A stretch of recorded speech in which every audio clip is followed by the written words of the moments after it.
तो आज की यह कहानी है रॉक क्लाइंबिंग कपल साशा और टॉमी की, जो नॉर्वे में ट्रोल वॉल नाम की खड़ी चट्टान पर चढ़ने पहुंचे हैं। वे अपने साथ सभी सेफ्टी गियर और आराम के लिए एक हैंगिंग टेंट भी ले गए थे। वे उस टेंट को पैक कर रस्सी से लटकाकर अपने साथ ऊपर चढ़ने लगते हैं, लेकिन ऊपर चढ़ते चढ़ते वे एक ऐसी दरार के पास पहुंच जाते हैं जिसे साशा कभी पार नहीं कर पाया था। उसने पहले भी कई बार कोशिश की थी, पर हमेशा की तरह आज भी असफल रहा। इसी वजह से वह बार बार यहाँ लौटता है, इस दरार को पार कर पहाड़ जीतने के लिए।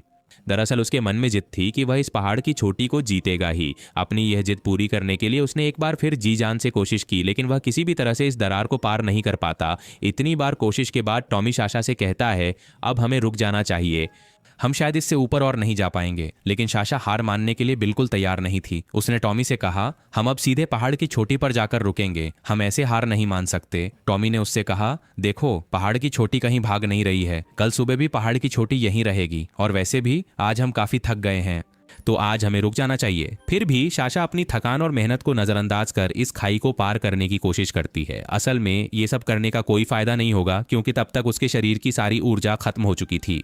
और आसमान की ओर देखकर वे समझ जाते हैं कि एक बड़ा तूफान आने वाला है। ये तूफान उनकी जान के लिए बहुत बड़ा खतरा हो सकता है। लेकिन साशा कहती है, देखो बस 1 घंटा और लगेगा, हम ऊपर पहुंच जाएंगे, मैं इस थकान से हार नहीं मानूंगी। अपनी इसी जिद के कारण वह ठंडे दिमाग से कुछ सोच भी नहीं पाती। वह तूफान के खतरे को पूरी तरह नजरअंदाज कर देती है, और इसी वजह से क्लाइंबिंग में वह अपने साथ एक पार्टनर रखता है, ताकि अगर एक पागल हो जाए तो दूसरा सही समय पर सही फैसला ले सके। तो यहाँ टॉमी वह सही फैसला लेता है और वहीं टेंट लगा देता है। टॉमी साशा से कहता है, देखो इतनी जल्दबाजी मत करो, अब मैं बूढ़ा हो गया हूँ। एंड देते तैसे बात उसके पाकी रीति मरी त्रेत, कौन जाने में और कितने पहाड़ स्वस्थ रूप से चढ़ पाऊंगा, उसे तूफान की चिंता थी।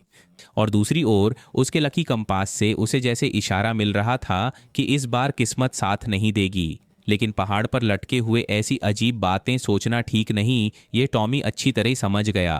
खैर, तूफान धीरे धीरे और बढ़ने लगा और उनकी मुश्किलें धीरे धीरे बढ़ती गईं। ऐसे में पहाड़ से नीचे उतरना ही उनके लिए सबसे सुरक्षित विकल्प था। पर यह देखकर साशा की इतनी देर की सारी मेहनत पानी में मिल गई। तब टॉमी ने उसे दिलासा देते हुए कहा कि देखो, जैसे ही तूफान थमेगा हम फिर से यहाँ वापस आ जाएंगे। तो इसके बाद उन्होंने अपना टेंट समेटकर दोनों नीचे की ओर उतरने लगे। तेज तूफानी हवा और बर्फीले तूफान के बीच अंधेरा तो था ही, और इन सब के बीच वहाँ हिमस्खलन भी हो जाता है, जिससे पहाड़ से बड़े बड़े बर्फीले पत्थर गिरने लगते हैं। खतरा भांपकर टॉमी ने साशा को पहाड़ की एक दरार में भेज दिया, जहां वह पत्थरों के वार से कुछ बच सके। पर टॉमी खुद उन पत्थरों के वार से बच न सका। एक पत्थर की चोट से वह ऐसे नीचे गिरा कि उसका सिर जोर से पहाड़ से टकराया और वह बेचारा बेहोश होकर नीचे लटकता रहा। रस्सी के सहारे लटकते हुए वह जिंदा है या नहीं यह भी पता नहीं चल रहा था, लेकिन जिस रस्सी से वह लटका था उसका एक सिरा साशा के हाथ में था। रस्सी से भारी वजन लटके होने के कारण साशा की हार्नेस धीरे धीरे खुलने लगी, जिससे साशा की जान भी भयानक खतरे में पड़ गई। साशा को कुछ ही सेकंड में फैसला लेना था कि वह टॉमी के साथ गिरेगी या उसे छोड़कर अपनी जान बचाएगी, क्योंकि टॉमी शायद तब तक मर चुका था। साशा एक बड़ी दुविधा में पड़ जाती है, पर सोचने का बिल्कुल समय नहीं था, इसलिए वह रस्सी छोड़ देती है। टॉमी सीधा नीचे गिर जाता है। उसी पल हार्नेस भी खुल जाता है, पर साशा किसी तरह पहाड़ से खुद को थामकर जान बचा लेती है। तो यह था हमारी फिल्म का इंट्रो। इसके बाद कहानी 5 महीने आगे बढ़ती है और हम देखते हैं कि अपराध बोध से ग्रस्त साशा अपने देश ऑस्ट्रेलिया लौट चुकी है। वह कुछ समय अकेले बिताना चाहती है ताकि उसका मन शांत हो सके और वह जीवन में आगे बढ़ पाए। उस दिन के बाद से उसने पहाड़ों पर जाना बिल्कुल बंद कर दिया है। पहाड़ों को लेकर उसकी सारी दीवानगी एक पल में खत्म हो गई थी। टॉमी का वह लकी कंपास आज भी उसके पास है। तो खैर, अब साशा वांडेरा नेशनल पार्क पहुंच जाती है। वहां का एक रेंजर उसे सावधान करता है कि अकेले इस जंगल में जाना ठीक नहीं होगा, क्योंकि यहां से कई लोग लापता हो जाते हैं। आसपास लगे लापता पोस्टरों को देखकर ये आसानी से समझा जा रहा था, लेकिन साशा को वहां जाना ही था। इसीलिए उस रेंजर ने साशा का नाम पता एक रजिस्टर में नोट कर लिया, ताकि साशा के न मिलने पर वे आसानी से उसकी तलाश का ऑपरेशन शुरू कर सकें। और यह यहाँ का जरूरी नियम था। वहां से निकलकर साशा एक गैस स्टेशन पहुंची और उसी स्टोर से अपनी ज़रूरत की कुछ चीज़ें खरीदता है। तभी वहां मौजूद 2 शिकारी उसे परेशान करने लगते हैं। तो उस स्टोर में बेन नाम का एक लड़का आया था, जो जर्की यानी सूखा मांस बेचने की कोशिश करता है। और उस लड़के ने उन शिकारियों को रोककर कहा, मैम को परेशान मत करो, शिवा माए से माय का शिव तव्य शिकारी यहाँ से कार्ल यहाँ से चला जाता है। बेन को धन्यवाद देने के लिए साशा उससे एक जर्की का पैकेट खरीदती है। जब वह निकलने वाली थी, साशा की गाड़ी का जीपीएस काम नहीं कर रहा था। उसने देखा कि जीपीएस न चलने से वह मैप भी समझ नहीं पा रही थी। तब उसने बेन से मदद मांगी। साशा उसे ग्रैंड आयल नैरोज तक जाने का रास्ता पूछती है। तब बेन उसे 2 रास्ते बताता है। एक रास्ता आसान था, दूसरा मुश्किल, पर मुश्किल वाले के नज़ारे ज्यादा खूबसूरत थे। इसलिए साशा ने वही मुश्किल रास्ता चुना जो ब्लैक वाटर बे से शुरू होता है। वह कैंपिंग करने वहां पहुंचता है, पर रात होते ही गैस स्टेशन के शिकारी भी आ जाते हैं। इस बार वे और भी ज्यादा थे। साशा समझती है कि वे फिर उसका दिमाग खराब करेंगे, तो वह चुपचाप अपनी गाड़ी के अंदर जाकर बैठ जाती है और गाड़ी को अंदर से लॉक कर लेती है। साशा इन लोगों से कोई फालतू बात नहीं करना चाहती और न ही उनकी कोई बात सुनती है। इसके बाद वे अपनी मस्ती खत्म करके रात में ही वहां से वापस चले जाते हैं। अगर वे कुछ भी ऊटपटांग करने की कोशिश करते तो साशा उनसे निपटने के लिए अपना पेपर स्प्रे तैयार रखती थी। तो अब उनके चले जाने के बाद साशा वहां थोड़ी देर सो जाती है और फिर सुबह होते ही वह एक नाव लेकर सीधा नदी में उतर जाता है। दिन भर वह शानदार रोमांच करता है, लेकिन आखिर में नदी किनारे पहुंचने पर उसे लापता लोगों की तस्वीरें और कुछ सामान मिलता है। ये सामान देखकर साशा हैरान हो जाती है, क्योंकि इन्हें जैसे सजाकर रखा गया था। खैर, शाम होते ही वह नदी किनारे अपना टेंट लगा लेता है और अपने गीले कपड़े बैग सूखने के लिए पेड़ पर टांग देता है। रात के खाने में उसने बेन से खरीदी जर्की खाई। फिर वह अपने टेंट में फिर से सो गया, लेकिन सुबह अचानक किसी आवाज़ से उसकी नींद खुल गई और जब वह टेंट से बाहर आता है तो देखता है कि उसका बैग गायब है। टेंट के अंदर कुछ सांप भी घुस गए थे, लेकिन उसका भाग्य अच्छा था कि वह सही समय पर बाहर आ गया। तो अब साशा सांप के निकलने का इंतजार करता है। इसके बाद वह अपनी कयाक लेकर आगे बढ़ता है और सामने नदी किनारे उसे एक रास्ता दिखता है जहां एक नाव भी खड़ी थी।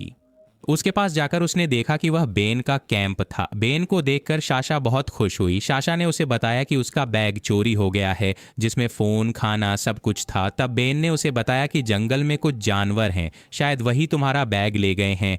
फिर खुद को भला आदमी दिखाकर बेन साशा को गर्मा-गर्म मछली खिलाता है। इसके बाद उन दोनों के बीच अच्छी बातचीत शुरू हो जाती है। साशा उसके जर्की की खूब तारीफ करती है और पूछती है कि इसका नाम जेनोस जर्की क्यों रखा है। तब बेन बताता है कि जेनो दरअसल उसकी माँ का नाम था। बचपन में वही उसे ऑस्ट्रेलिया लाई थी, वरना वह असल में यहाँ का स्थायी निवासी नहीं है। बेन साशा से पूछता है कि वह कब से कयाकिंग कर रही है। साशा जवाब देती है, ज्यादा दिन नहीं हुए। तब बेन कहता है, तुम्हें पहाड़ वैसे भी बहुत पसंद है ना? ये सुनकर साशा हैरान हो जाती है, पर वह इसे नजरअंदाज करती है, क्योंकि बेन थोड़ी देर से उसके साथ अजीब मजाक कर रहा था। साशा बेन को बताती है कि शिकारी उसके कैंपिंग स्थल तक पहुंच गए थे। तब बेन कहता है, हाँ, पर तुमने उन्हें बखूबी संभाल लिया था। और यहीं उनकी बातचीत एक डरावना मोड़ ले लेती है। साशा अब इन बातों को नजरअंदाज नहीं कर पाती, क्योंकि बेन खुद साशा से कहता है कि उसने ही उसे रास्ता दिखाया और इसी सुनसान रास्ते पर उसका पीछा भी किया। साशा उसकी बातें सुनकर समझ जाती है कि शायद बैग भी बेन ने ही चुराया है और वह गलत जगह फंस गई है, क्योंकि बेन की बातें सुनकर उसे वह सामान्य इंसान नहीं लग रहा था। लेकिन साशा को अपने बैग चोरी की बात कहनी नहीं पड़ती। उसकी मन की बात सच हो जाती है, क्योंकि बेन खुद ही साशा का बैग लाकर उसके सामने रख देता है। और बैग के अंदर से आसान रास्ता या मुश्किल रास्ता, तुमने खुद ही मुश्किल रास्ता चुना था अपनी मंजिल तक पहुंचने के लिए, जिसकी वजह से तुम आज यहाँ फंस गए हो। अगर तुम आसान रास्ता चुनते तो अब तक अपनी मंजिल पर पहुंच चुके होते। और मैं तुम्हें कुछ नहीं कहता, ये शिकार का अनुष्ठान इसलिए हो रहा है क्योंकि तुमने अपने लिए मुश्किल रास्ता चुना है। खैर, अब पूरी रात बारिश में वह साशा को बाहर बांधकर उससे बात करने लगता है। बेन उसे बताता है कि अनुष्ठान बहुत ज़रूरी चीज़ है। ये हमें याद दिलाता है कि हम असल में कौन हैं। क्या तुम जानते हो, कई जनजातियां वो अपने दांत खिसकर नुकीले कर लेती हैं। जीवन में आगे बढ़ने के लिए ये दर्द सहना बहुत ज़रूरी है। तो खैर, अगले दिन सुबह बेन साशा को नाव में बिठाकर आगे ले जाता है और साशा के हाथ तब भी बंधे थे। बेन की बातें खत्म ही नहीं होती, इसलिए रास्ते में वह साशा से कहता है कि तुम्हारा नाम मुझे उस रेंजर स्टेशन की रजिस्टर कॉपी से मिला था, और जब मैंने रिसर्च की तो पता चला कि तुम्हें पहाड़ चढ़ने का बहुत शौक था। पर ट्रॉल वॉल पर जो हुआ उसके बाद सब खत्म हो गया। साशा ने उसे बताया कि वह सिर्फ एक दुर्घटना थी, पर बेन यह मानने को तैयार नहीं था। उसने साशा से पूछा, टॉमी इतना अनुभवी पर्वतारोही था तो वह इतनी बुरी तरह कैसे मरा? बातचीत के दौरान साशा को नाव में एक रॉड मिली। उसने बेन को मारने का फैसला किया, पर बेन तब तक समझ गया था। वह साशा को पानी में फेंककर पूरे रास्ते घसीटता हुआ ले जाता है। पानी में बहते बहते साशा की हालत बहुत खराब हो जाती है। तो खैर, अब बेन साशा को एक गुफा में ले आता है जहां उनकी आत्माएं लेने के लिए। दरअसल इस जंगल के आदिवासी कहते हैं कि आत्मा चुराने के लिए पहले मारना पड़ता है, लेकिन बेन ने इतने लोगों को मारा फिर भी उसे अपनी पसंद की कोई आत्मा नहीं मिली। लेकिन आज साशा को देखकर उसे लग रहा है कि उसे अपनी पसंदीदा आत्मा आज मिलने वाली है। दरअसल बेन ने साशा को निशाना बनाने से पहले एक अनुष्ठान से जान लिया था कि साशा की आत्मा ही उसके लिए उत्तम है, क्योंकि साशा ने अपने जीवन में कई उतार चढ़ाव देखे थे। और इसी वजह से साशा से बात शुरू होते ही बेन उसके बारे में बहुत कुछ बताने लगा, जिससे साशा चकित रह गई। खैर, अब वह साशा को मारकर उसका कच्चा कलेजा खाएगा और मांस से जर्की बनाएगा। इसीलिए वह अपने नकली दांत निकालकर नुकीले दांत साशा को दिखाता है। और यहीं से हमें कहानी थोड़ी समझ आती है कि बेन इस जंगल के आदिवासी समूह से बहुत प्रभावित है। वह उनके सभी रीति रिवाजों का पालन करता है। इतना ही नहीं, उसने सबसे पहले अपनी माँ को ही अपना शिकार बनाया था। बेन को लगता है कि माँ का कलेजा खाने के बाद से उनकी आत्मा उसी में जीवित है, क्योंकि माँ को मारकर ही उसे जर्की बनाने की उनकी प्रतिभा मिली। इसी कारण उसने माँ के मांस से पहली जर्की बनाई और कंपनी का नाम भी माँ के नाम पर ही रखा। अब वह साशा का कलेजा खाकर उसकी सारी शक्ति खुद में लेना चाहता है। पर यह सब कहते कहते बेन साशा के काफी करीब आ जाता है और इसी मौके पर साशा बेन के कान पर काट लेती है। फिर वह खुद को छुड़ा लेती है। फिर वह बहते पानी में कूद जाता है और खुद को एक सेफ्टी रस्सी से बांध लेता है और उसे पकड़ने के लिए बेन खुद भी पानी में कूद जाता है। लेकिन सेफ्टी गियर न होने के कारण बेन झरने से नीचे बहते हुए गिरा और सिर पर चोट लगने से बेहोश हो गया। तभी साशा भी नीचे उतरकर पत्थर मारकर बेन को वहीं खत्म करना चाहती थी, लेकिन वह किसी भी तरह यह काम नहीं कर पा रही थी। तभी बेन को फिर से होश आ गया। साशा की तरह बेन भी बुरा आदमी है। उसने साशा पर जानलेवा हमला किया। साशा को बुरी तरह पीटा गया और अंत में बेन ने गला घोंटकर उसे लगभग मार ही डाला। पर आखिरी पल में उसने साशा को छोड़ा। पर इस बार साशा ने बेन को नहीं छोड़ा, पत्थर से उसका पैर तोड़ दिया। अब बेन चल फिर नहीं पा रहा था, इसलिए साशा ने उसे और नहीं मारा और थक कर वहीं लेट गई। तब तक रात हो गई थी। बेन अपनी सुरक्षा के लिए चाकू रखता है ताकि साशा रात में हमला करने पर अपना बचाव कर सके, लेकिन साशा आज उसे मारने की बजाय अपनी जिंदगी की कहानी बेन को सुनाने लगती है। वे बेन को बताती है कि नॉर्वे में पहाड़ चढ़ते हुए उसने अपने प्यारे पति को खो दिया और साशा टॉमी की मौत के लिए आज तक खुद को ही दोषी मानती है, क्योंकि जब साशा ने टॉमी को नीचे गिराया उसे पता ही नहीं था कि वह जिंदा है या मर गया। और दूसरी बात, टॉमी तो पहले से ही घर लौटना चाहता था। सिर्फ साशा की अजीब जिद के कारण वह पहाड़ पर चढ़ा था और खतरे के सामने भी साशा को उसने खुद ही एक दरार में छिपाकर बचा लिया। लेकिन बेचारा खुद ही वहां मौत को गले लगा लेता है और इसीलिए साशा हमेशा टॉमी की मौत के लिए खुद को दोषी मानती है।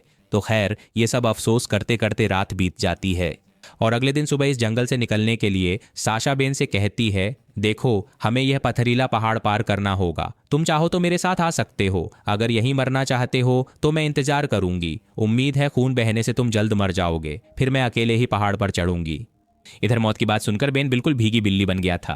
वह बचने के लिए साशा के साथ पहाड़ पर चढ़ना चाहता है, लेकिन वह साशा की रस्सी से खुद को बांधे रखना चाहता है और वह साशा से कहता है कि देख, मुझे गिराने की कोशिश मत करना, वरना मैं खींचकर तुझे भी साथ नीचे गिरा दूंगा। अगर तू मुझे बचा लेती है तो मैं वादा करता हूं कि तेरा कोई नुकसान नहीं करूंगा। तो खैर, इन सब बातों के बाद वे ठीक से रस्सी बांधकर उस पहाड़ पर चढ़ने लगे।